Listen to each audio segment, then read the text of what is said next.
لا بقى دي باينها بتنادينا بجد ولا ايه؟ ده باينها بقى الدوري زملكاوي بقى. ينفع كده؟ ينفع كده؟ ما هو كده مش هينفع.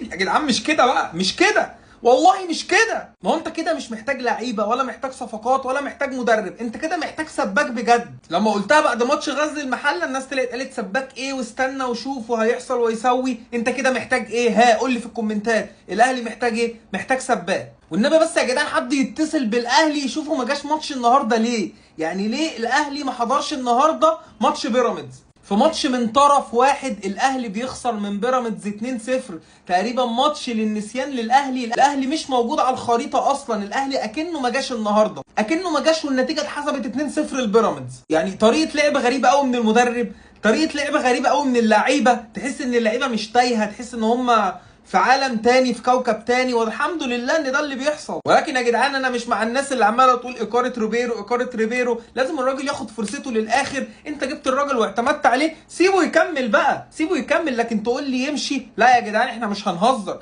احنا ما صدقت لقينا مدرب عالمي للاهلي فنسيبه يمشي بكل سهوله دي. لا انا مش معاك في دوت بجد، لازم الراجل ياخد فرصته كامله عشان نقدر نحكم عليه. لكن لو مشيناه دلوقتي يبقى كده احنا بنظلمه. معرفش ايه اللي ناقص الاهلي بصراحه عشان يقدر يعمل نتائج ايجابيه. يا اخي ده انت كل حاجه متوفره لك، انا كل ماتش هطلع اقول نفس الكلام، هطلع اقول نفس الكلام، لان مفيش حجه تخليك ان انت اصلا ما تكسبش. وارد تبقى مش موفق في ماتش، في ماتشين، لكن في 4 ماتشات 3 ماتشات منهم انت مش موفق فيهم، لا يبقى المشكله كده في حاجه غلط فيك انت. طبعا مش هتكلم فني ولا اي حاجه، انا ماليش دعوه، انا مبسوط ان الاهلي خسر ال3 نقط بتوع النهارده وبعد اكتر. الزمالك يكسب بكره باذن الله يكون فرق 5 نقط بين الزمالك والاهلي، واعتقد بيراميدز هيكون نفس الكلام برده 5 أو 6 نقط، مش فاكر قوي ما بصيتش على الجدول. وكل التوفيق لنادينا، وباذن الله باذن الله الدوري زملكاوي.